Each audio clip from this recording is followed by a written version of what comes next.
Donc le JLPP, c'est l'émission Un culte qui est enfin, et il était temps, qui est enfin devenu totalement culte.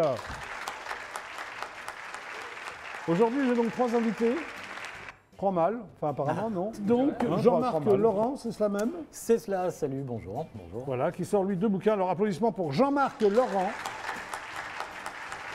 qui sort un bouquin sur autour, on va dire, de Madagascar. Autour de Madagascar avec des témoignages de people, on va dire, de stars. D'accord, et puis un autre bouquin qui s'appelle, comment tu prononces ça, Étonure? Étonure, tout à fait. C'est français, je pense, on en parlera tout à l'heure. Ça existe, ok, il voilà. n'y a pas de souci. Parfait, ça n'a rien à voir, hein. C'est un bouquin de nouvelles, ça. Il y a des nouvelles et puis Madagascar. Très bien, Jean-Marc Laurent.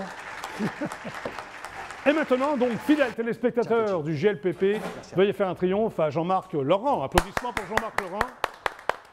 Ça va Jean-Marc? Voilà, ça va. Rebonjour. Rebonjour. Donc toi, tu sors 2 bouquins. Oui, tout à fait. L'un qui s'appelle Madagascar, une île vue par nos stars. Voilà, c'est ça. Et l'autre qui s'appelle Étonure. Étonure, un titre voilà.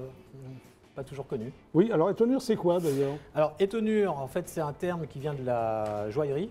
Et oui, je l'ai noté d'ailleurs. Ah, oui. C'est emprunté à la joaillerie. Emprunté à la joaillerie. Alors c'est une fêlure produite dans un diamant. C'est ça. Donc, à cause d'un contre-coup. Un petit défaut, voilà. Mais ça peut être aussi un anagramme. Oui. Et Étonure, ça peut être entre nous. Entre nous. Je confie entre nous les choses. Donc ça, c'est un bouquin de nouvelles. Un bouquin de nouvelles, oui. Et l'autre, c'est plutôt un bouquin un peu showbiz, on va dire, par rapport à Madagascar. Bon, parfait. Donc on va revenir au bouquin, on va démarrer par Madagascar. Madagascar, pardon, une île vue par nos stars. Donc des personnalités françaises uniquement. Oui. Livrent leurs émotions au sujet de leur voyage à Madagascar. 18 personnalités médiatiques. C'est ça. Alors, comment tu les as choisies?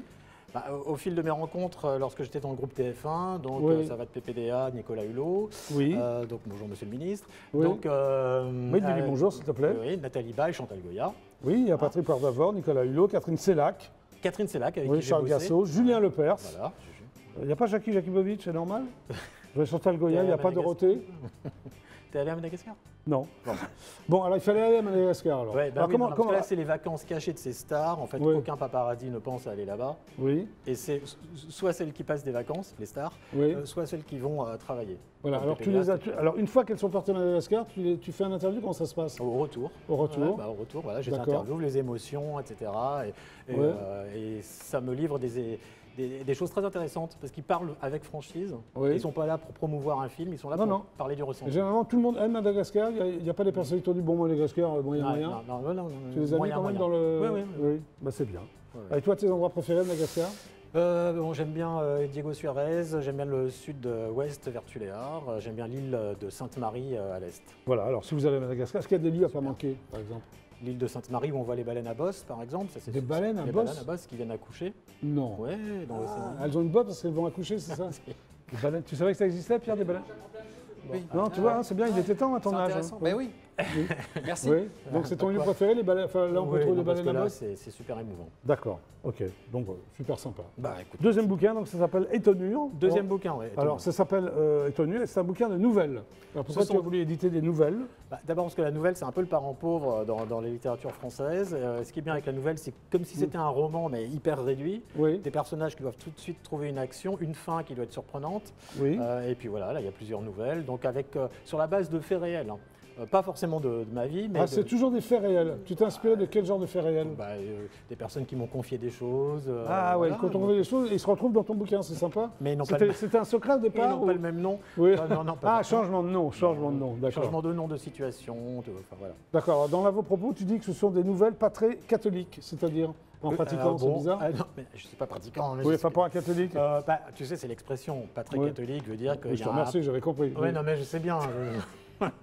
Ça veut dire que ça peut se passer en dessous de la ceinture. Il y a des nouvelles donc, qui se passent en dessous de la ceinture. Voilà. Je les ai lues, ces nouvelles.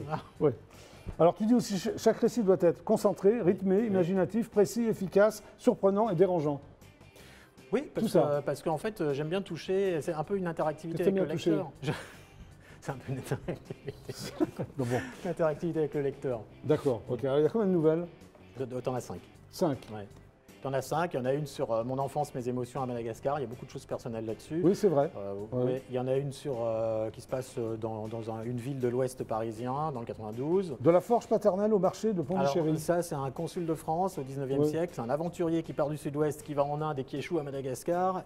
il tombe amoureux d'une reine, en pleine xénophobie de cette reine. Très bien. Voilà. Et alors? puis alors il fait plein de choses.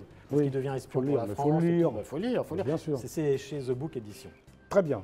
Voilà. Alors donc ces deux bouquins, ça s'appelle Madagascar, une île vue par nos stars et Étonnure en vente libre. Sur le net, thebookedition.com, on peut le trouver, on peut l'acheter bien sûr. D'accord. Pas de souci. Écoute Jean-Marc, bravo, on va applaudir Jean-Marc.